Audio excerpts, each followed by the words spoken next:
एक बात बताएं, जैसे मान लीजिए किसी की उंगलियों से लेकर हाथ से मजबूत बन जाएंगे ना। तो उंगलियों से लेकर हाथ से लेकर ये जो फोर आर्म का हिस्सा है या फिर ये जो बाजुओं का हिस्सा है, अगर इसमें अचानक से धीरे धीरे करके किसी के दर्द बढ़ता चला जा रहा है, तो ये मांसपेशियों की कमजोरी है या कोई और कारण भी हो सकता है? मांसपेशियों की कमजोरी, विटामिन डी, विटामिन B12 की, कैल्शियम की, मैग्नीशियम की और प्रोटीन की कमजोरी, ये तो रहेंगी। तो विटामिन डी तो मिल जाएगा सूर्य की रश्मियों से, B12 मिल जाएगा मोरिंगा से, कैल्शियम, आयरन, मैग्नीशियम और ये सब फास्फोरस ये मिल जाएंगे मिलेट से।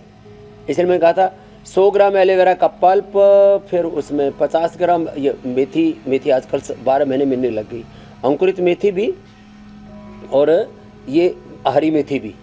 तो 50 ग्राम अंकुरित मेथी, 50 ग्राम ये हरी मेथी, 100 ग्राम एलोवेरा, 25 ग्राम कच्ची हल्दी, गाय के घी में लहसुन का, हींग का तड़का लगा करके अथवा सरसों के तेल में, तिल के तेल में, और फिर इसको खाओ। तिल का तेल बात रोगों के लिए सर्वश्रेष्ठ है और गाय का घी भी। फिर गोंद, ये स्याह गोंद है जिसके नाम पर खूब ठगी चल रही है देश में दुनिया में।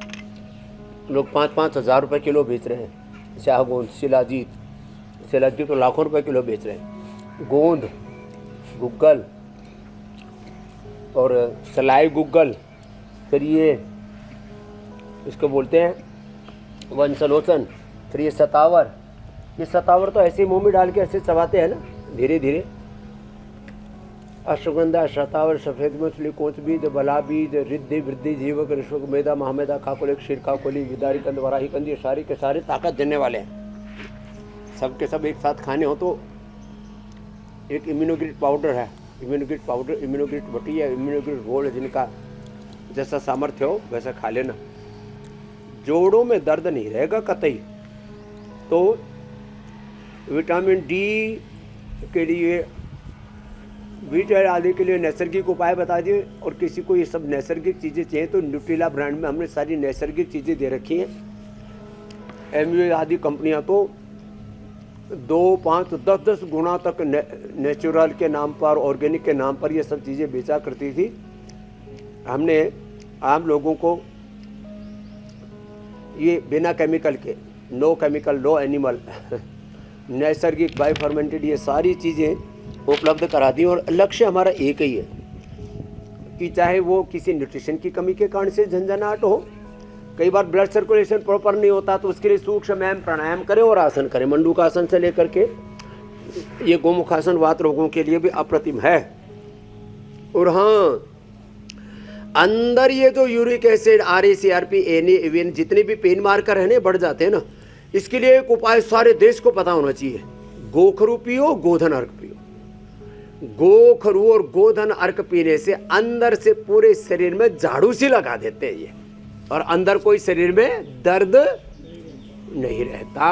लेकिन स्वामी जी, अगर किसी के उठने, बैठने, सोने का तरीका ही गलत हो, अगर उसका पोस्चर ही गलत हो, मोबाइल पर झुककर, लैपटॉप पर टेबल लैंप बनकर अगर कोई बैठता हो, तो स्वामी जी उसके कंधों में, गर्दन में ये दर्द तो होना तय है।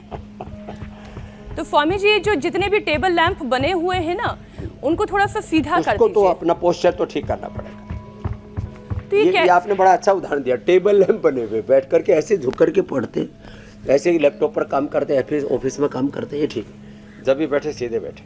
इसलिए हम तो कहते हैं या तो पद्मासन में बैठो या तो वज्रासन में बैठो, इससे फिर कमर झुकती ही नहीं है ना, कितना अच्छा रहता है ना। और फिर थोड़े थोड़े आसन कर लो, मकरासन, भुजंगासन, सलभासन, फिर ये मरकट आसन, कितने अच्छे हैं ना। और हम तो जिस परिवेश में कर रहे हैं, या चारों ओर अब इसका उद्घाटन का वक्त नज़दीक आ गया है। पतंजलि वेलनेस योगाग्राम निरामयम के बाद ये निरामयम प्रीमियम का पूरा ट्रीटमेंट सेंटर भी सब कुछ तैयार हो गया है।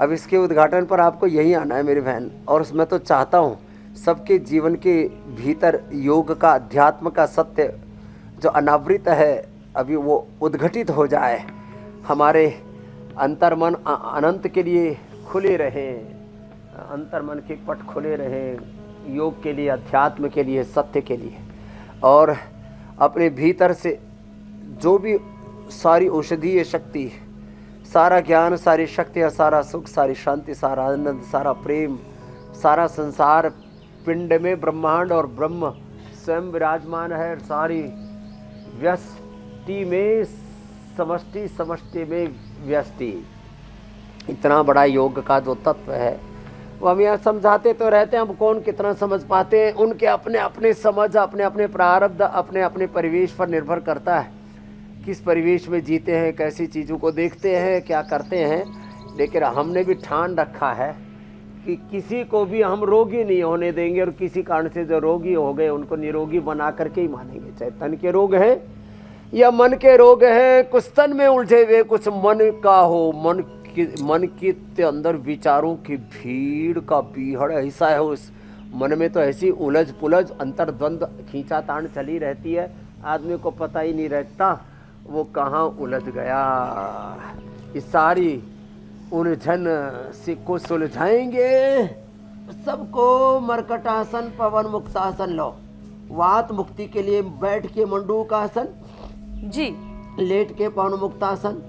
तो जो आपने बताया गलत पोस्चर में बैठने से, गलत पोस्चर में सोने से, ये सब जीवन में उथल पुथल, उलट पुलट हो रही है। इस सारे उलट फेर को हम सीधा कर देते हैं।